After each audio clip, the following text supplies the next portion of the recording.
What ideas are you offering to this life of yours? As I look around the room, I see a gift that each of you bring. And if I were to go person by person, which I won't, but I could, and one word, name a gift you bring. Because we each have one. And the beauty of the gift that you bring out of love is many times you don't know you're doing it. You don't realize that gift you are to someone else. But when you do it with love, people feel it. They recognize it even before we do. So are you operating in love out of the joy of spirit? Or is it a bah humbug? I've had a few bah humbugs this year. And like Kathy says, I smacked myself with spirit and got back into the reality of life. Ernest Holmes tells us the eternal gift is always made. The gift of God is the nature of God. The eternal givingness. Did you get that? The eternal givingness. Doesn't say just on Tuesday. The eternal, always, ongoing givingness. God cannot help making the gift because God is the gift. We do not have to pray God to be God, for heaven's sakes. God is God. Jesus revealed the nature of the divine being by his personal embodiment of the divine nature. He said, as you believe, it shall be done unto you. That's when we can pretty much say in our sleep.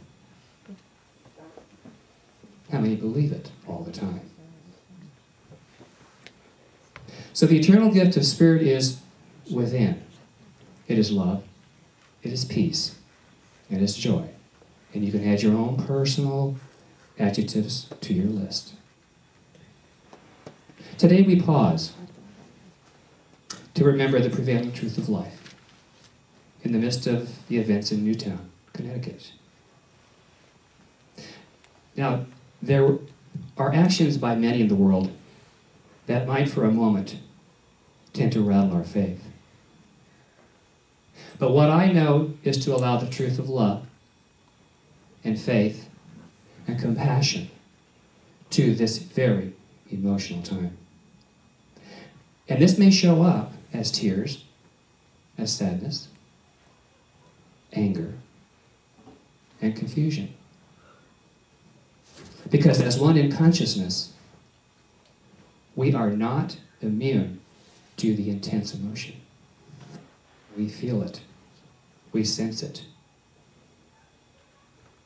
We are the one God, the eternal loving kindness and example.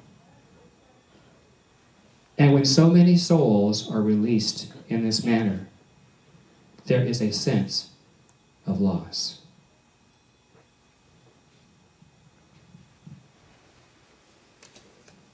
In the textbook, Science of Mind, it tells us in the chapter on immortality, it is human to grieve over the loss of dear ones.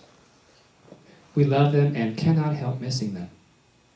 But a true realization of the immortality and continuity of the individual soul will rob our grief of hopelessness.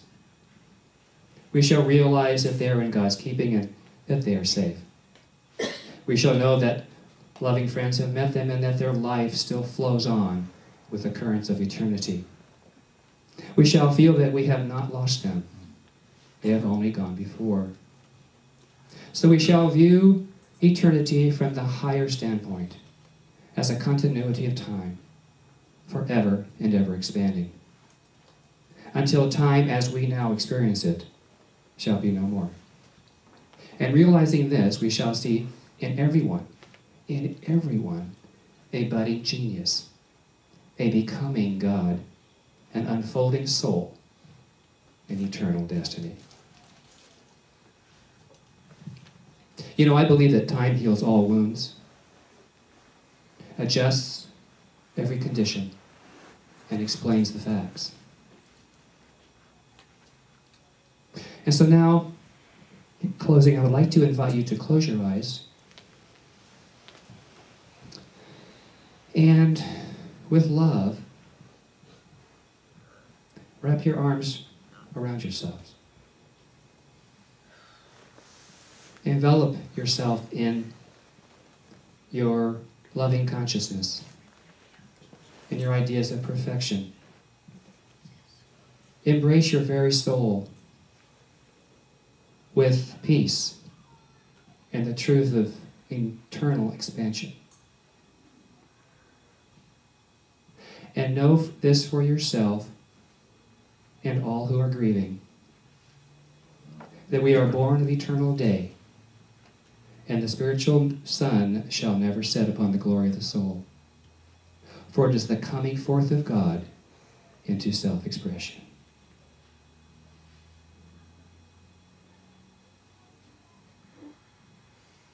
And so, my friends, as you come back into the room, in your awareness, please take a breath and know with me that love is the truth of who you are. It is always, always, always the perfect gift to give. And you know, I remember thinking that love was something that I had to show. I had to take, you know, it was just an outward expression. But there's so much that comes with a physical gift backed by love. For that is the impetus with which we give, is love. And you know what else I know about love? Is that it's never out of stock or on back order, like many of the gifts we search for this time of the year. So remember, because it's always in stock, give it freely. Because the moment you give it, there's more to give. Something, we know what that something is, restocks the shelf right behind whatever's given out. And do that giving often in your life.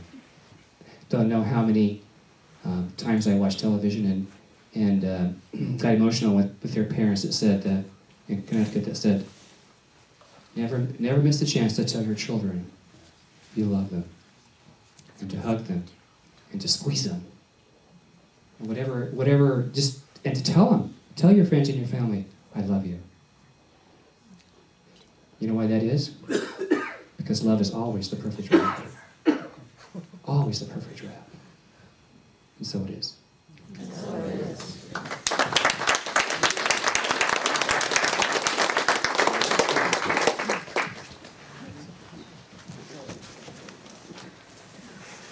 And so I'd like to invite the